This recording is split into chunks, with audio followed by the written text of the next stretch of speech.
Ok, bom dia, pessoal. Tudo bem? Vou levantar isso aqui um pouquinho. Bom, queria agradecer em nome de nós três aqui pelo evento, pela casa, pela Fundação Bung, de estar no Centro de Memória, Isabel, de estar fazendo esse evento. O assunto é gigante, tem muita coisa para falar, vai ser difícil cobrir isso num dia, espero que vocês tenham um pouco de paciência. E a ideia, na verdade, nem é cobrir tudo, não tem como cobrir tudo, é um assunto muito grande. A ideia é trazer uma série de coisas. A gente vai começar falando de fotografia como uma porta de entrada, mas na verdade isso vai se expandir. E quando a gente falar de digital, a gente já vai entender que não é só fotografia digital, é o digital de forma geral. Então, essa abordagem, obviamente, é muito grande. A ideia é dar uma pincelada. Então, nós vamos começar com...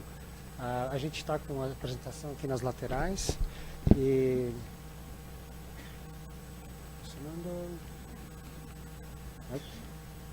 Era bom ligar, né? Okay. Bom, a gente dividiu em três assuntos que acho que são formas interessantes de pensar qualquer preservação, né? Não só de fotografias, mas de papel, de material audiovisual, que são questões intrínsecas, quer dizer, o próprio material em si, qual é a estabilidade dele. Material de contato direto, quer dizer, tudo que a gente põe para envelopar esse material, papéis, plásticos, etc., que seria o material que está em contato, e depois onde isso vai estar, quer dizer, a questão ambiental, onde que eu vou colocar isso, então o espaço, etc., e a norma vai cobrir um pouco essa parte das questões mais ambientais, da guarda mesmo. Quando a gente pensa em questões intrínsecas, vocês conseguem ver isso lá atrás? Está muito pequeno? Não? Não. Está muito pequeno. A gente não consegue pôr nessa tela aqui? Não? Está muito pequeno lá para trás. Bom, vocês vão ter que me escutar por enquanto. Não sei se a gente vai conseguir resolver isso, mas vamos tocando, tá? Enquanto vê.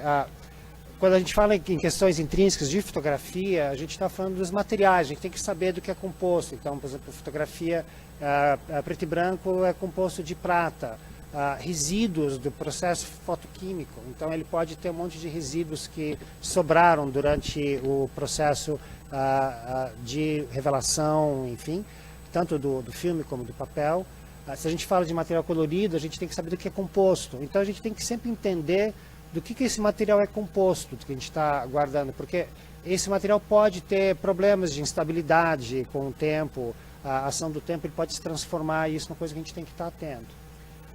O plástico, por exemplo, ele pode deteriorar, ele pode ser instável, então a gente está pensando nas questões de instabilidade do próprio material. Material de contato direto, diferentes papéis, plásticos, vamos entrar um pouco em cada dessas coisas. E questões ambientais, rapidamente... todo mundo sabe, temperatura e umidade são questões importantes, né, de pensar. A qualidade do ar, uma questão super importante hoje, nosso ambiente altamente industrializado, enfim. A gente tem 1000 problemas com poluentes que são detrimentais a quase todos os materiais que a gente quer preservar, inclusive nós, né. Fatores biológicos, que também são detrimentais para muitos materiais que a gente está falando, né. E a exposição à luz ou outros tipos de radiação podem também ser detrimentais para alguns materiais, não todos, né? E questões de avaliação de risco, que são coisas também super importantes, que são questões ambientais, né? Desde incêndio, enchentes, questões políticas que podem gerar riscos para a coleção, para o material. Bom, aqui rapidamente um apanhado só para a gente entender, acho que todo mundo já viu isso aqui 1000 vezes, mas a gente fala em questões intrínsecas, o que seria não ideal e ideal. O ideal é a gente ter um bom processamento do material, remover qualquer tipo de resíduo químico. É ideal a gente usar material estável, quer dizer, se a gente conhece materiais, a gente sabe que certos materiais são estáveis, outros não. Vamos usar os estáveis. Melhor. Obrigado. Ótimo. Dá mais liberdade. Materiais de contato direto, mesma coisa. Papéis de alta qualidade, livres de ácidos, com reserva alcalina, sem lignina, plásticos e adesivos inertes.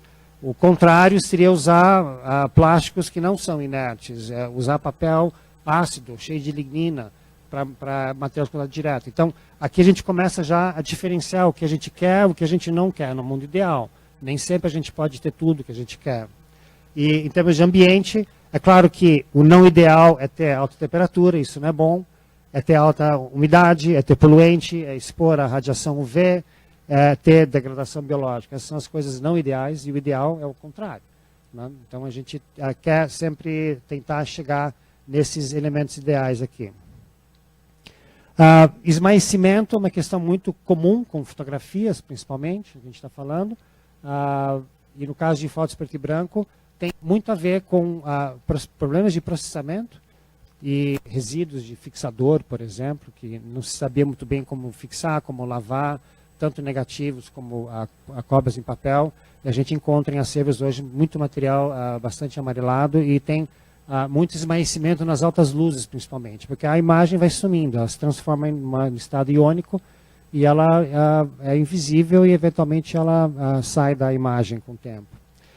Poluentes também são fatores que podem causar isso, e principalmente material que está em papel. Então, papel tem muitos elementos oxidantes, se for um papel de baixa qualidade, que pode ajudar essa reação e acelerar essa reação. E acho que todo mundo já viu isso, espelhamento, né? Quando a imagem fica espelhada, quando você vira contra a luz, é uma imagem meio azulada, também é um problema de deterioração da imagem de prata. Ela, em estado iônico, ela vai formar pequenos filamentos na superfície de prata metálica que tem essa coloração. Isso é um sinal de degradação. Bonito. Eu gosto de ver. É uma coisa que a gente fica, às vezes, mas é um sinal de ação do tempo em cima de material que tem problemas intrínsecos. Ele não foi bem processado, porque se tivesse bem processado, a prata estaria estável. A gente olha alguns processos bem processados, ou alguns processos fotográficos, uma platinotipia, que é sais de platina, é muito estável, não vai ter isso, né? São extremamente bons. A única coisa que pode estar prejudicada é o papel, né? Que também tem suas questões intrínsecas. Aqui também a gente vê amarelamento por causa de resíduos de enxofre ou sulfur, que vem do tiosulfato de sódio, que é o fixador, que sempre foi usado para fixar imagens em preto e branco. E são manchas em negativos, em cópias, bastante comum de ver isso, né? Meus primeiros toda a minha fotografia no começo, ela amarelava 6 meses depois, ela estava tudo cheio de mancha amarela já. Porque eu não sabia processar direito. Então era comum ver isso. Então a gente vê isso muito em acervos, materiais com esse amarelamento. Quando a gente fala em cor, a gente tem mais complexo, né? É interessante pensar isso, porque cor começa a ficar mais difícil que preto e branco. É mais recente, mas é mais problemático. Então é comum ver material colorido de 20, 30 anos atrás que já não tem mais cor, e está quase monocromático, como a gente vê nessas imagens aqui, que perdeu totalmente, sobrou praticamente um magenta, né? E aqui perdeu quase tudo, né? Então assim, é muito comum ver material colorido que já está muito esmaecido, então eles têm menos estabilidade. Os processos coloridos atuais um pouquinho melhores do que no começo da fotografia na década de 50, 60, os primeiros processos eram bastante difíceis, né? Enfim, então a gente tem também muito amarelamento em material colorido, porque os acopladores que acoplavam a cor, né, quimicamente, não eram super bem removidos depois do papel, e eles com o tempo amarelam o papel. Então você vê na própria base do papel aqui, que seria branco, está amarelado por causa desse resíduo de acoplador de cor, que também é um problema de processamento, né, que a gente fala, das questões intrínsecas. E, obviamente, aqui, eu coloquei, tem vários documentos que estão dentro de uma pasta que vocês têm, e o Image Permanence Institute, que é o Instituto de Permanência de Imagem de Rochester, tem uma pesquisa muito grande e tem muitos documentos que vocês podem baixar. Isso aqui existe, que você pode comprar, que é uma tabela, mas é legal de ver, porque aqui está falando, por exemplo, a umidade relativa de 50%, que é relativamente seco, padrão de Brasil, quer dizer, a gente precisa de equipamento para chegar nisso. Em 40 anos, né, isso aqui seria o tempo aproximado para ter um esmaecimento significativo do corante. Significativo significa, se você for ler depois os termos, é visível, eu consigo ver claramente que isso acontece. Isso é tudo feito em câmara de aceleração, tá? Então, quer dizer, óbvio que ninguém esperou 40 anos para ver isso acontecer. Você coloca numa câmara com aceleramento de umidade e temperatura e eu consigo, então, fazer uma previsão de quanto tempo aquele material vai perder cor em tais condições. Então, esses testes podem durar 3, 4, 5, 6 meses e a gente consegue avaliar, então, que em 40 anos ele vai ter uma mudança significativa de cor numa temperatura de 21 graus Celsius. Então, aqui a gente tem uma condição razoável, mas 40 anos vai ter uma perda grande de cor. Então, é frágil já. A gente começa a ver... e é interessante pensar esse panorama, porque a gente vai chegar no digital... A gente vai chegar no digital e a gente vai ver que é mais frágil ainda, né? Então a gente está caminhando para um aumento de fragilidade dos materiais que a gente constrói para representar. É interessante que você falou, o Millar está falando da questão dos testes em laboratório, né, para se chegar nessa conclusão e nessa previsibilidade dos materiais, mas hoje o analógico já é possível, toda a massa de fotografia analógica, o conhecimento de quais tipos de processos que foram feitos são mais instáveis, mais estáveis, do ponto de vista da natureza dele, dessas características intrínsecas que o Millar está falando. E também aliados à guarda. Alguns exigem uma guarda muito mais crítica do que outros.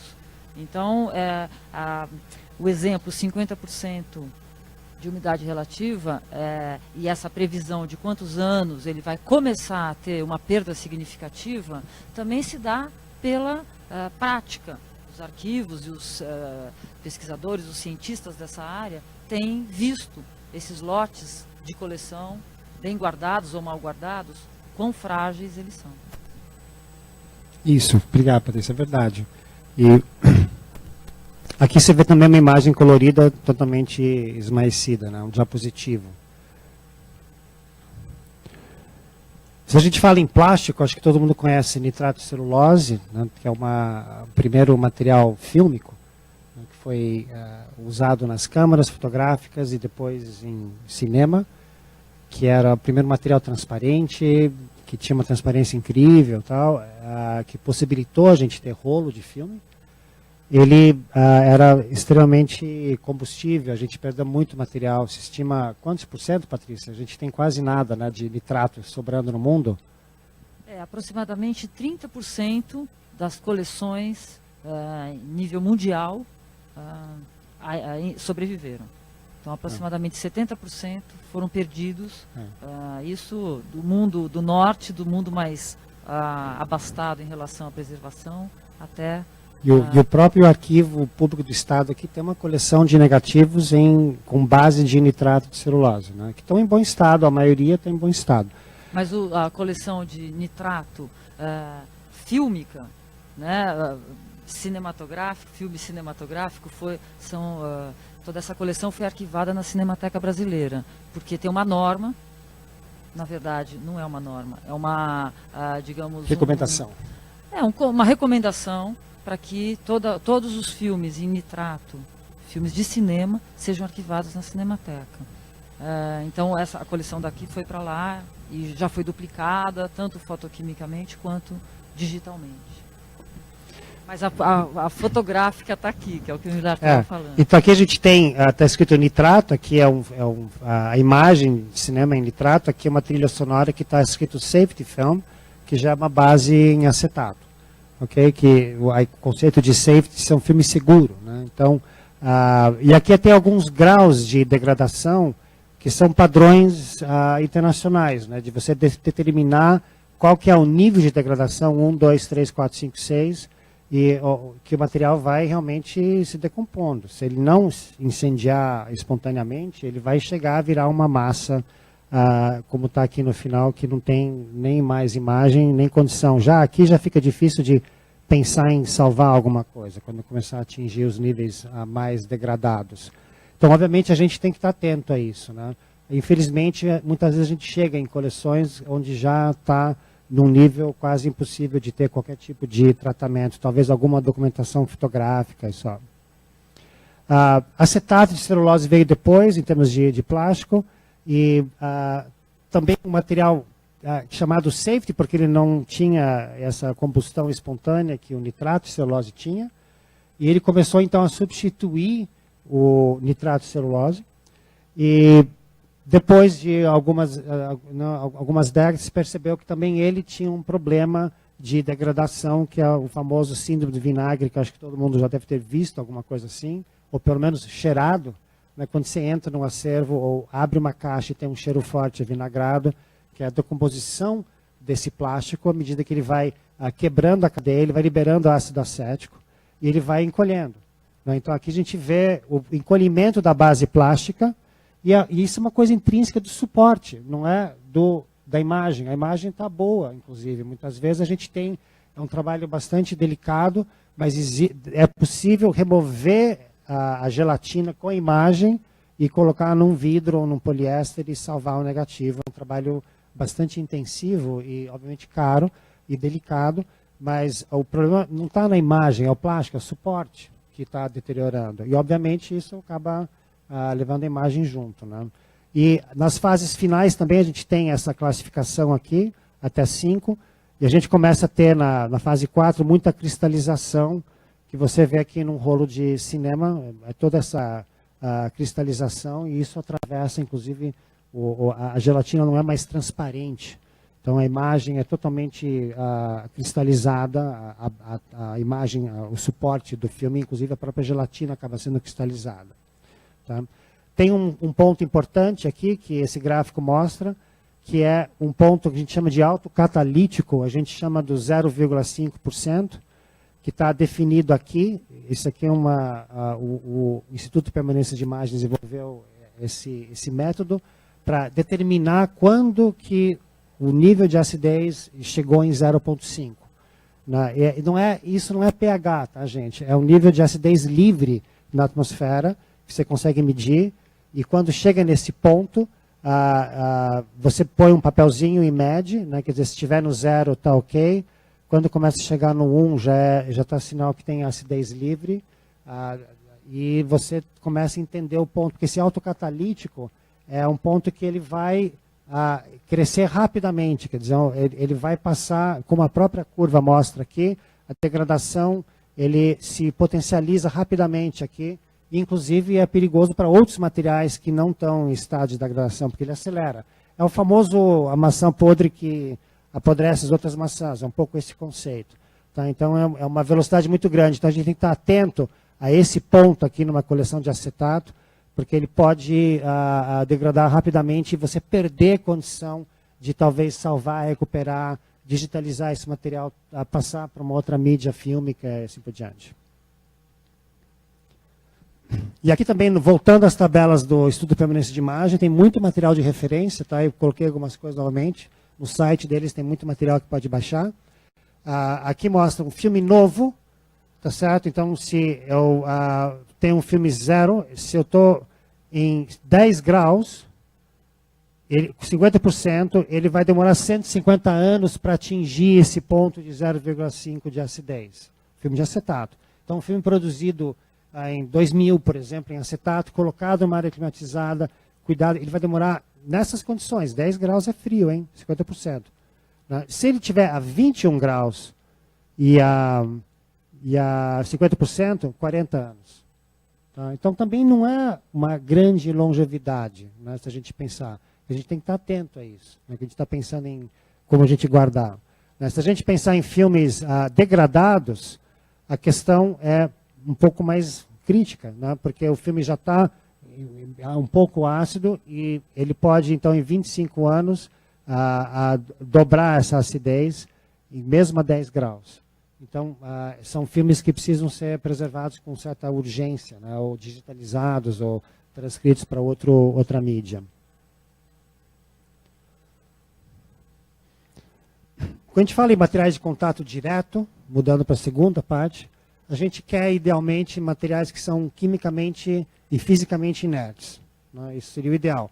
Quer dizer, ele não reage com nada, nada reage com ele, e fisicamente ele é estável.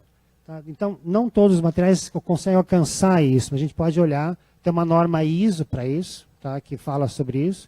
E tem um outro teste, também desenvolvido pelo Instituto de Permanência da Imagem, que é o teste PAT, que é o teste de atividade fotográfica, que na verdade é um teste onde você coloca várias camadas de materiais em contato com material fotográfico para ver se eles, com a ação do tempo, afetam esse material fotográfico.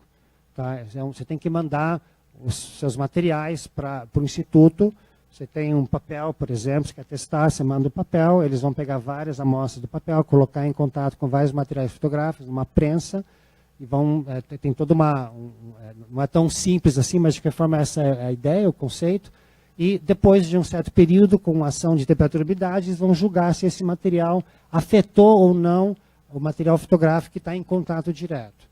Tá? E daí, se o papel ou qualquer material passar o teste PAT, significa que ele é inerte em relação a materiais fotográficos. Isso é um certificado. Tá? Então, existem vários papéis mundiais no Brasil, que eu saiba, até hoje a gente não tem nenhum, né, Patrícia? Nenhum papel certificado com esse teste. Mas, Milar, é importante também, talvez seja interessante comentar que muitas vezes a instituição ou particular faz um desenho de uma embalagem com aquele determinado papel, o papel é passado por esse teste, dado ok, mas e você fica grato que está tudo ok com a sua embalagem, com a sua produção. Porém, a garantia só vem se a fábrica, se o fornecedor garantir que o próximo lote de fabricação daquele papel também tem a mesma rigidez de controle, né, seguiu critérios para chegar nesse resultado. Então, na verdade, ou você adquire isso do fornecedor, ou você tem que diversas vezes ir fazendo, numa sequência de produção, a certificação desse papel. Isso. Então, algumas questões de papel. A gente, para acervo, a princípio, queremos evitar papel reciclado, porque ele tem origem que vem de várias fibras que não necessariamente são ideais para questões de arquivo. Algodão ou linho, 100% são papéis ideais e são são livres de lignina, não tem a lignina que tem em papel de madeira. São fibras longas, são muito resistentes. Essa é uma imagem de microscópio eletrônico de fibras de algodão. Né? E é o papel mais caro, de forma geral, que a gente encontra. Né? Então, seria o papel considerado ideal para a gente trabalhar em contato direto com documentos importantes, raros, fotografias negativas e assim por diante. A polpa de madeira, se ela for muito purificada, a gente consegue chegar numa coisa chamada alfa-celulose, que é uma celulose longa. Também é um processo caro de produzir. Então, papel jornal não é alfa-celulose. Papel que a gente compra para imprimir resma não é alfa-celulose. É um papel mais purificado e, normalmente, eles removem a lignina desse papel o máximo possível para ter um papel mais estável. A questão de acid-free ou livres de ácido, a gente vai falar um pouquinho sobre isso. Isso é uma coisa importante, porque muitas vezes isso é usado como um jargão. Né? A pessoa fala, é acid-free, beleza, é livre de ácido, então é bom. Mas ninguém fala muito claramente o que é isso. E muitos fabricantes não explicam direito o que significa ser livre de ácido. Então, só o fato de ser livre de ácido não significa grandes coisas, a não ser que você tenha uma especificação do fabricante dizendo exatamente como que ele chegou a ter um papel livre de ácidos. Porque para degradar a fibra, para conseguir transformar algodão numa polpa ou madeira numa polpa, a gente usa ácidos para destruir, para criar essa polpa. E depois a gente tem que remover isso. Então é um processo muito caro na produção. Então a gente pode ter ácidos incluídos dentro da produção que são eliminados no próprio processo de produção. Então tem todo um custo para fazer isso. Muitas vezes, alguns fabricantes usam, eu vou falar um pouquinho da frente, usam algum tipo de tamponizador, que aqui no caso seria, a gente chama de buffer em inglês, uma reserva alcalina, né, quer dizer, alguma substância alcalina que deixa o pH neutro e, teoricamente, isso neutraliza o papel. Então, você não remove o ácido, você simplesmente põe uma solução básica para esconder o fato que tem aquele ácido e gera uma reação tamponizada, que não é a mesma coisa de remover todo o ácido e, eventualmente, colocar uma reserva alcalina para ficar um pouquinho alcalino. Então, muitas vezes, tem papéis com pH um pouco mais elevado, e a gente estava comentando ontem que tem alguns processos, por exemplo, quem já fez cianótipo, é um processo bastante conhecido, aquele azul, que é um processo bem legal de fazer, inclusive com crianças, é muito divertido. O cianótipo é muito sensível a papéis alcalinos. Então, ele degrada em contato com o papel com reserva alcalina. Então, a gente tem que ter um pouco de cuidado com alguns processos, mas a maioria dos processos não. E a ideia de ter um papel um pouquinho elevado é que, com o tempo, ele vai acidificar. Mas ele vai demorar mais tempo para chegar a ser um papel com pH ácido do que um papel que já está em neutro, por exemplo. Então, essas questões é difícil. A gente tem comprado papel no Brasil, nem sempre os fabricantes têm muita clareza do que eles falam. E isso deixa a gente um pouco na dúvida do que a gente está vendo ou comprando. A lignina é um fator importante, porque o próprio nome de liga, né, de ligar, é uma molécula que faz com que as cadeias de celulose se conectem e faz com que uma árvore seja rígida. Então, isso é um dado bastante curioso, que vocês não vão conseguir ler ali atrás, mas quando eu pego a massa de madeira, eu consigo gerar 95% de polpa de papel com a lignina. Se eu removo a lignina, cai para 35% de polpa de material. Então, é óbvio que fazer papel com lignina é muito mais rentável em termos do que eu consigo gerar com a madeira, e todos os papéis mais comerciais têm muita lignina. E o problema da lignina é que, com o tempo, ela se quebra, liberando ácidos que acabam degradando, amarelando o papel e ressecando o papel, fica quebradiço, etc. Então, papel cheio de lignina, vocês já devem ter visto em tudo que é lugar, né? Quer dizer, ele quebra, é totalmente quebradiço. Após alguns anos, papel jornal é um bom exemplo disso, né? Então, para purificar esse papel, tirar a lignina, a gente é muito mais caro pelo próprio processo, pelo próprio rendimento. Então, existem normas internacionais, livre de lignina significa que tem menos de 1% de lignina. Não tem papel que é 0% de lignina. Tá? Então, a gente fica um pouco frustrado, porque a gente conversou com um fabricante alguns anos atrás, e daí eu perguntei para a pessoa técnica, o papel tem lignina? Não. Não, mas não tem nada. Não. E você tem algum documento? Não. Quer dizer assim, eu acho que é um pouco isso. Assim, o fabricante tem que testar isso, tem que saber, tem que informar se o papel tem 1% ou 2% ou não tem, eu não sei. A gente precisa saber isso. Então a gente tem que tomar cuidado com essas questões de falatório, que a pessoa fala, não, o papel é livre de ácido, livre de lignina, blá, blá, blá, blá, blá, mas e sem ver comprovação de testes mostrando como isso é feito. Então aqui a gente vê jornal, os porta-negativos, né, vocês encontram às vezes aquele papel, né, que a gente guardava muito tempo atrás, né, meio leitoso, assim, extremamente amarelado, porque é um papel que tem muita lignina também. O sizing, que a gente fala em inglês, que às vezes é chamado de colagem ou calibragem, é uma para formar um papel mais suave na superfície, não tão poroso. Muitas vezes é colocado alguma substância, que pode ser gelatina, algum tipo de amido, tem vários produtos utilizados para o papel ter uma textura mais fácil de escrever e assim por diante. Sempre foi utilizado isso na história da produção do papel. E até a década de 50 tinha esse à base de alumínio, que é a Alum-Rosen sizing, que é bastante danificador para o papel, né?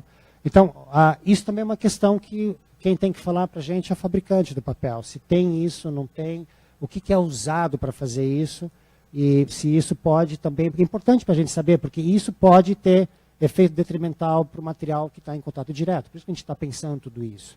Então, você põe um papel de lignina em contato com o negativo, ele vai quebrar esses ácidos vão começar a atacar a imagem colorida ou de prata e assim por diante.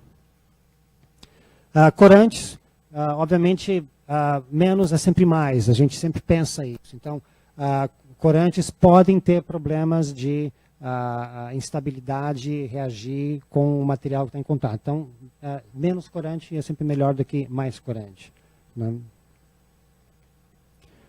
E a gente também não precisa ser radical, né? Tem algumas instituições que são rigorosas, só pode usar papel que passa o teste PAT. É caro o papel que passa o teste PAT para poder usar para todos os materiais da instituição. Então tem gente que tem uma abordagem que eu considero até mais inteligente, que material que está realmente, se você vai pegar negativo e vai embalar num papel, isso deveria ser papel que passa o teste PAT. Legal. Mas, de repente, você tem um outro papel que é usado, que não está em contato direto, e isso pode ser um papel considerado bom, mas não necessariamente que passou pelo teste. Isso tem que ser pensado, a gente não pode ter regras tão rígidas, né, de pensar que tem que usar só um tipo de material, porque pode ser inviável economicamente de fazer isso, né. E a gente vai falar um pouco sobre dobraduras. A gente sempre prefere, vou mostrar no slide depois, dobrar ao invés de colar, né. Então aqui a gente vê papel de baixa qualidade, né? Isso aqui tem mais de 50 anos. Esses são negativos que meu avô fez, não, tem mais, tem uns 80 anos isso, quando ele fez fotografia na universidade. São negativos que ele guardou num livro com esse papel, até que está bom, né? Mas está bem amarelo. E obviamente esse papel com certeza está afetando esse material fotográfico aqui também. Porta negativo, né, de baixa qualidade. Então, isso são coisas que a gente tem que, no caso aqui, o ideal seria substituir esses materiais, né, não continuar guardando dentro desses materiais de contato direto. Aqui, vantagens, né, de usar papel, só dar uma passagem rápida, que a gente vai falar um pouco de desvantagens também, mas papel é interessante porque ele é opaco, ele protege contra a luz, ele respira, a gente usa essa palavra, claro que o papel não respira, mas ele é poroso, então ele permite que gases, quer dizer, com material, você tem negativos da década de 50 ou 60, que vão estar liberando um pouco de ácido acético, acetato. Os gases não vão ficar presos dentro de uma embalagem fechada, eles vão conseguir migrar, tá certo? Isso é bom. Isso também significa que a embalagem pode ficar contaminada com o tempo e ter que ser trocada, tá certo? Então isso também é um dado curioso, porque nenhuma embalagem é necessariamente para sempre, tá? Ela pode absorver esses contaminantes e a gente com o tempo precisar trocar por uma embalagem nova, tá? Pode ser mais econômico, isso vai depender um pouco do tipo de papel e o tipo de plástico, tá? E obviamente a gente consegue escrever em papel com muito mais facilidade, com grafite, por exemplo, que é um material inerte.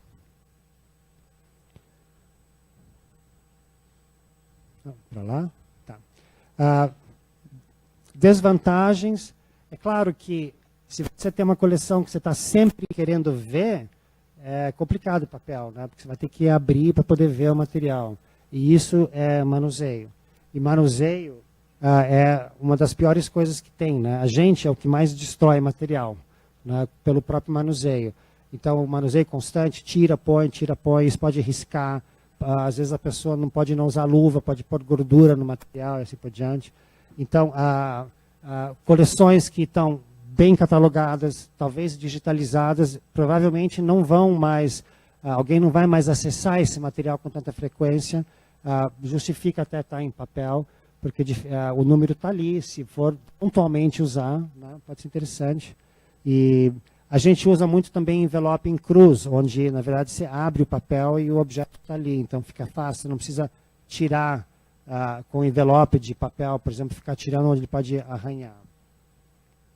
Obviamente, pode ser necessário trocar com o tempo, caso absorção.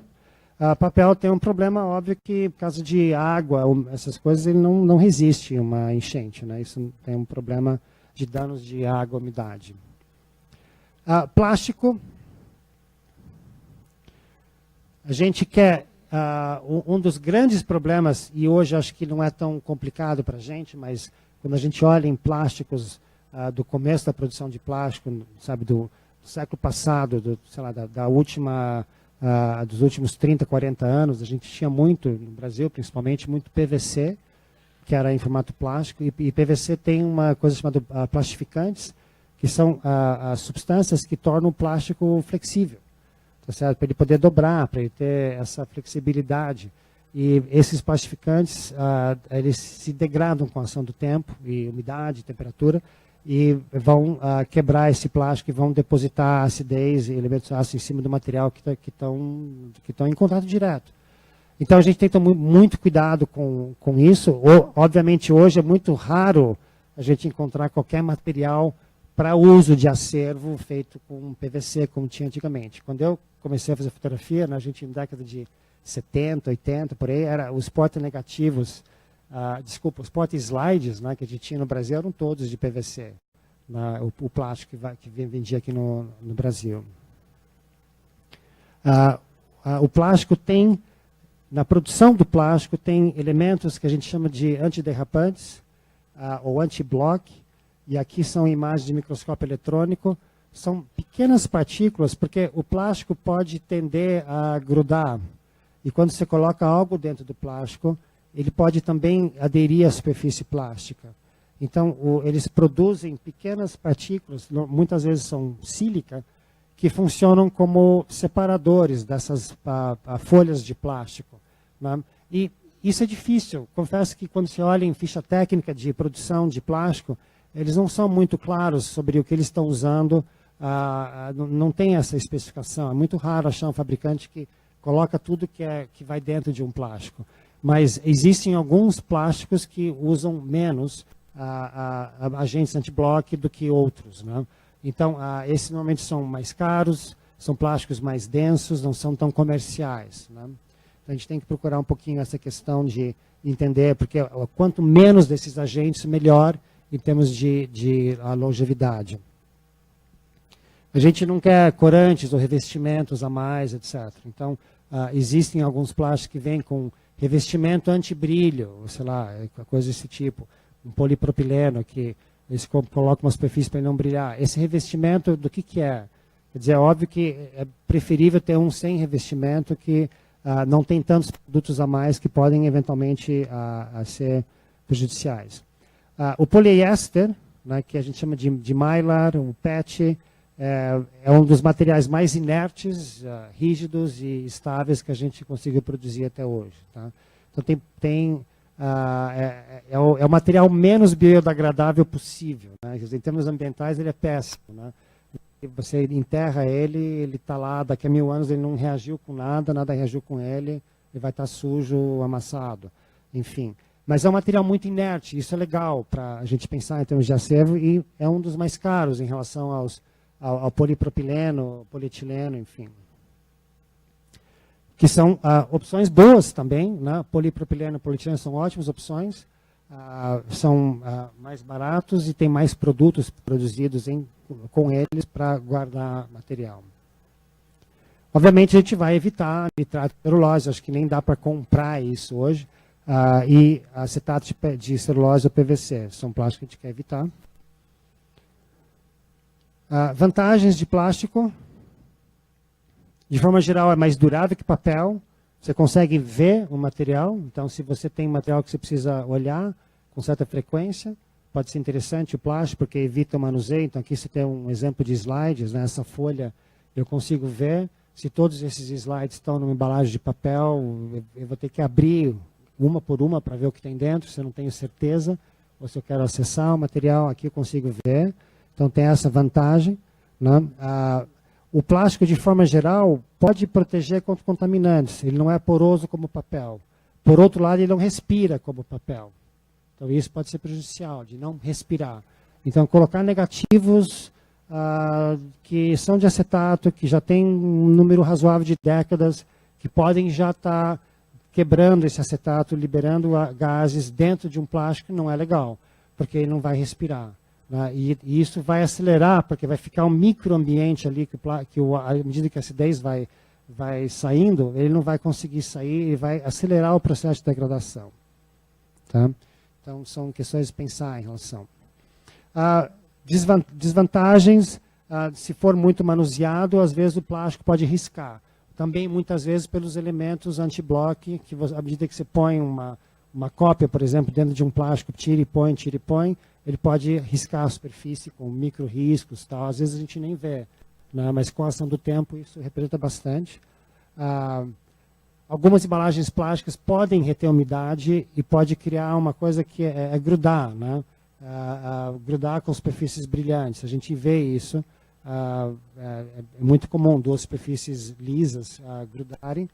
E isso acontece também em lugares de alta umidade. Então, isso é um problema, né? Numa área que não é climatizada, se você tem fotografias de, por exemplo, papel resinado, né, que é muito brilhante, guardado dentro de um plástico, numa área de alta umidade, isso pode ser problemático, eles podem grudar com a ação do tempo.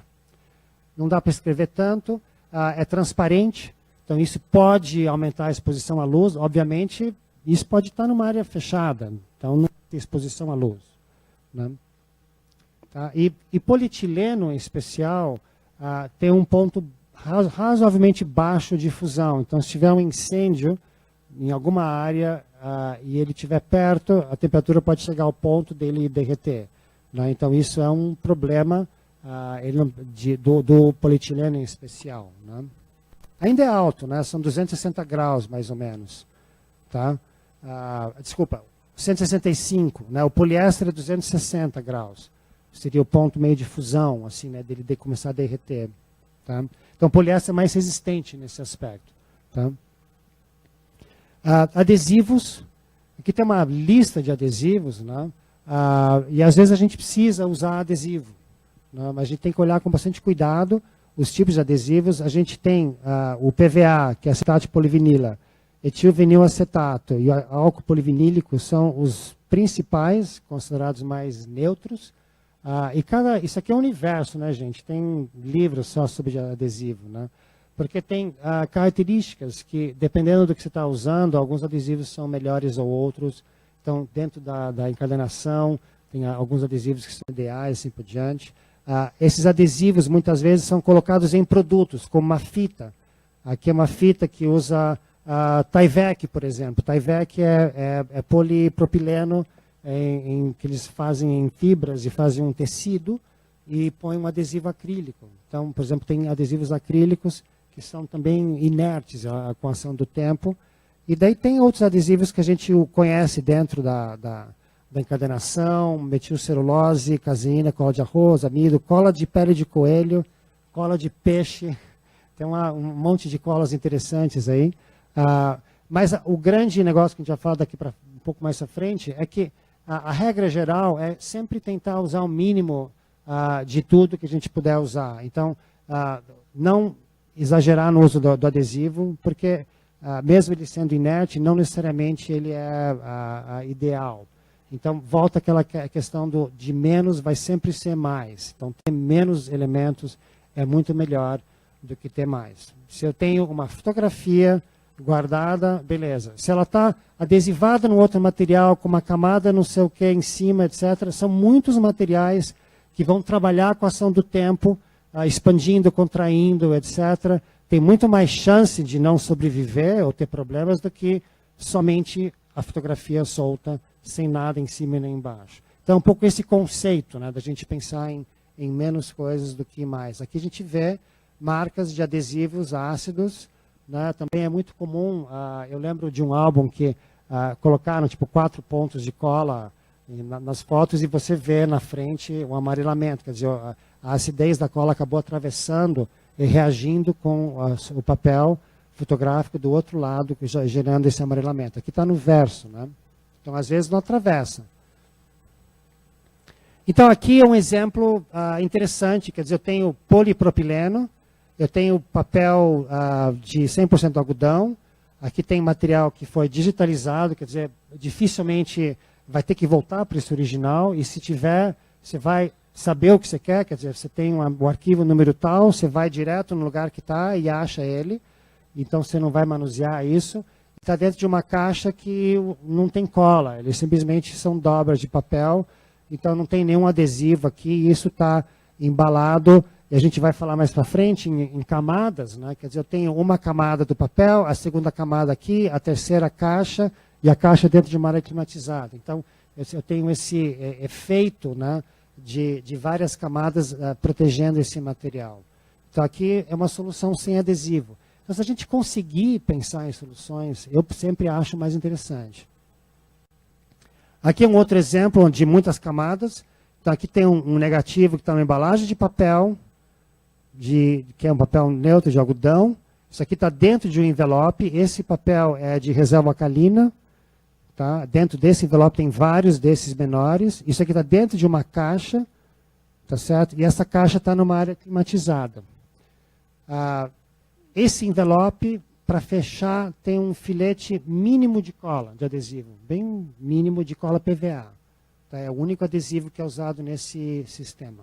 Né? Então, isso é o que... Fala, Paty.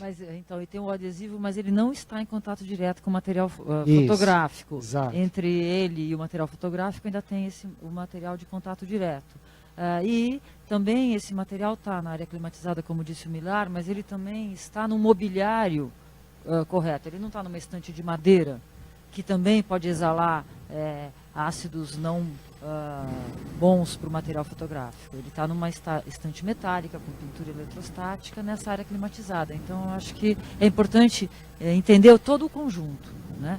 Tem o detalhamento todo sendo explicado, mas não sair do contexto geral, que é a climatização.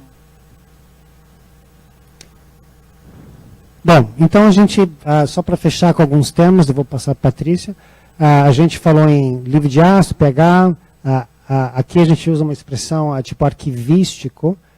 Eu acho que é importante tomar cuidado, né? Porque voltando àquela questão, a gente vê muitas vezes, não tanto no Brasil, mas eu vejo fora, muitas vezes a pessoa põe lá na embalagem, né? Tipo, é arquivístico. Quer dizer isso? Né? Esse produto é arquivístico. Né? A gente vê isso em comida, né? Quer dizer, é sustentável. É bio não sei o quê. Quer dizer, são nomes que ajudam a vender uma ideia que não necessariamente reflete a realidade daquele produto.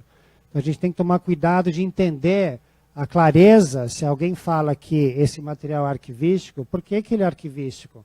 Quais são, que tipo de informação técnica você tem para me informar, para dizer que esse material segue algum tipo de padrão, algum tipo de norma, que ele está respeitando X coisas para dizer que ele é arquivístico. Mesma coisa para o livre de lignina. Reserva alcalina. Quanto que é a reserva alcalina? O que é usado para fazer essa reserva alcalina? Qual que é o pH desse papel na produção? São informações que a gente deveria saber. Né? O teste fotográfico. E esse aqui, a Patrícia vai falar um pouco sobre... isso aqui é um sequestrante. Está sendo usado em alguns papéis, são mais caros. Você tem alguns papéis que são produzidos com um sequestrador dentro do papel que podem reagir, então, com produtos e sequestrar esses produtos e neutralizá-los. Tá? Então, são papéis específicos para alguns tipos de embalagem que podem exalar alguns produtos químicos e o papel vai neutralizar esses produtos. Então, chama em inglês sieve, né? ou tipo um trap, uma armadilha molecular. Obrigado. Ok, vamos lá, Patrícia? Mudança de planos.